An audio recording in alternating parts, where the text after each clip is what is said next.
In writing a 365-page book targeting the Church of Scientology, Lawrence Wright sought out a tiny group of disgruntled ex-members led by this man, expelled from the church for financial misconduct, deception, ineptitude, and violence.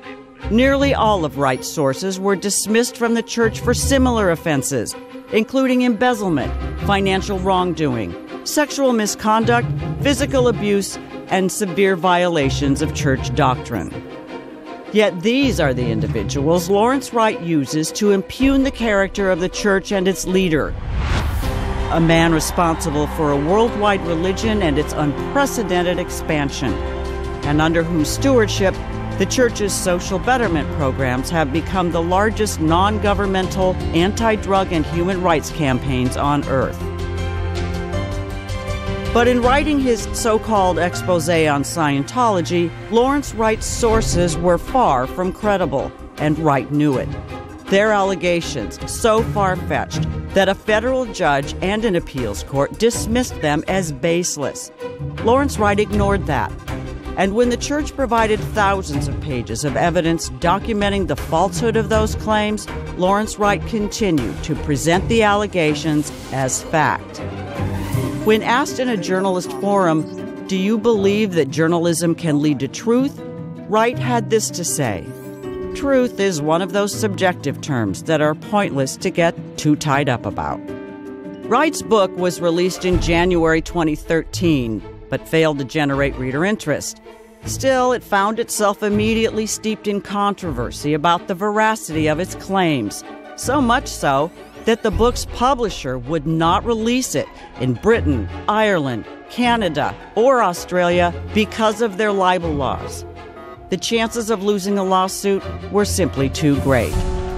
Now, documentary filmmaker Alex Gibney has taken Lawrence Wright's book at its word without question or examination. I utterly trusted Larry. I wasn't looking for, holes in his story. Over the 2 years Gibney quietly worked on his documentary, he never once contacted the church, visited a church, or spoke to any of its members. His documentary was in the can before he even mentioned it to them. And to this day, Gibney refuses to reveal his allegations to the church. Let's take a closer look at Wright and Gibney's sources. Meet Marc and Claire Headley, disgruntled ex-church members expelled a decade ago. Broke, bitter, and out for revenge, Marc and Claire Headley devised a plan to hit the jackpot, bringing his and her lawsuits against the Church of Scientology, claiming that their religious work amounted to human trafficking. A charge the Headleys devised as a test case in an elaborate fantasy to bring down the church. To bolster their claims, Marc and Claire Headley conspired with this man, Marty Rathbun, and his cronies from that small group of rabid anti-Scientologists bent on destroying the church, there to spin whatever tale the Headleys wanted them to. Lawrence Wright embraced their claims wholeheartedly, the storyline of human rights abuses apparently too enticing to resist. And so Wright made the Headley lawsuit the centerpiece of his book and the crux of his entire critique of Scientology. But the Headleys' bogus claims were laughed out of court, thoroughly discredited at every turn. Marc and Claire Headley alleged that they were being held against their will at the church facility, while their own photographs taken during that time show them on vacations across the country. The Headleys also insisted they were the victims of forced labor. But by their own admission, what they did was not only voluntary, they actually had fun doing it. With all the evidence in hand, the judge ruled that the Headleys repeatedly showed by word and deed that they enjoyed their work, performed it willingly, and were free to leave at any time. Ultimately, their claims were thrown out of court for good, and as a result of their bad faith, the court ordered Marc and Claire Headley to reimburse the church a total of $40,000 for its legal costs. In other words, the court told the Headleys they lost and to take their case, go away, and never come back. But the Headleys refused to accept the court's ruling, appealed the judgment, and again were unanimously overruled. Lawrence Wright knew all about this decision, yet 8 months later, he published the Headleys' allegations anyway, while failing to mention that they were proven entirely false in a crushing court defeat. And if Lawrence Wright couldn't be bothered to read a court decision, he could have asked Claire's mom and dad if he wanted the truth. There were quite a few Christmases when they would come to us for Christmas. They would drive themselves. They always had a vehicle. They could come and go as they pleased. Claire always seemed really happy, and she was telling me what a great experience this was and how much she had learned and grown. And by her own statements to me, she loved what she was doing. But Lawrence Wright refused to mention this or anything else revealed in these court proceedings that discredit the Headleys as his sources, such as the facts that Marc Headley had been working the tabloid press, admitting under oath he was selling tales about the church and its members as a paid source, by last count, raking in an estimated $35,000. Among his clients, Life and Style and the now-defunct News of the World. He has also been quoted in Inside Edition and In Touch, while Claire Headley told her story to the National Enquirer. But what the Headleys didn't reveal to the tabloids is why they abandoned Scientology and their family in the first place. As a low-level staff technician, Marc Headley secretly sold church-owned electronic equipment on eBay and pocketed the money. Court documents show that over $15,000 went into his personal PayPal account. But in his book, Lawrence Wright ignores the fact that Headley was ripping off the church and spins the tale of an exploited worker who makes a daring escape. It's a sensational storyline that sells books and gets ratings, but is pure fiction.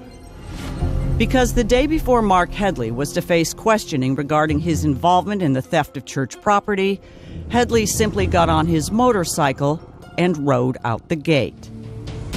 Today, Marc and Claire Headley continue to cling desperately to their self-assigned roles as church attackers. Here's Marc Headley in Germany at an anti-Scientology press conference, associating with the notorious cyber-terrorist group Anonymous.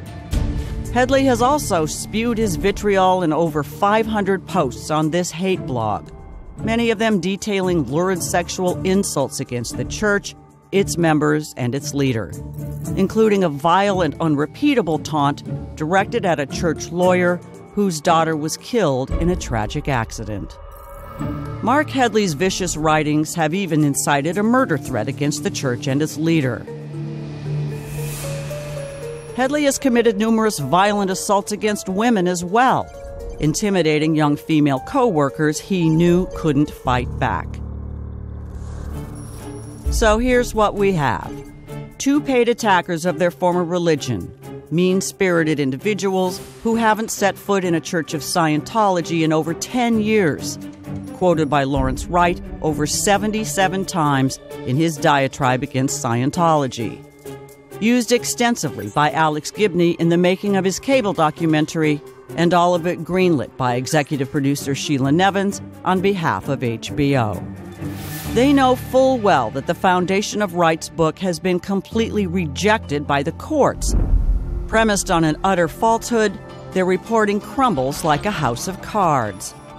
Yet these propagandists are still trying to fool viewers with lies and sensationalism. All of them selling out for the almighty dollar. All of them banking on the word of a discredited and spiteful couple looking for a payday. A couple who lost. In future segments, we're going to show you more of Lawrence Wright's sources.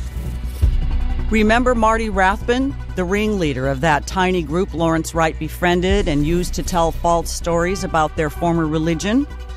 That small collection of disgruntled anti-Scientologists the Headleys belonged to? Shut the fuck up. He was dismissed and expelled from the church for criminal activities. That's criminal, as in felony. His resume also includes episodes of shoving, kicking, punching, and extreme violence, and a honeymoon night spent in jail. But Lawrence Wright doesn't reveal any of that or any other sort of detail about this man. You'll also meet those this man calls his posse. such as the guy he nearly killed, who he now calls his best good buddy. This guy deserted his children and ruthlessly attacked his estranged wife. The thief who used to ride shotgun with the ringleader on his punching sprees. Admitted accomplices in a scheme to suborn perjury, getting others to lie under oath. And another Lawrence Wright source, the lady expelled from the church for having sexual relations with someone she was ministering to, a violation of professional conduct in any church. You'll meet her too. And the writer who took advantage of his Scientology connections to take $5 million for writing scripts he never completed. Lawrence Wright and Alex Gibney could have shown you the truth about Scientology. For this is Scientology today. A rapidly expanding religion with new churches opening by the month throughout the world. But instead of showing you this, Wright and Gibney have chosen to give you this man. Shut the fuck up! And his tiny group of followers. That's right, this guy is the leader of all Lawrence Wright's sources. They are interconnected, each of them corroborating the other's false stories and lies, some for big bucks. All of them handpicked to populate the story Lawrence Wright and Alex Gibney want to sell. Lawrence Wright, Alex Gibney, and executive producer Sheila Nevins know full well who these people really are. But you won't see that on HBO. Shut the fuck up!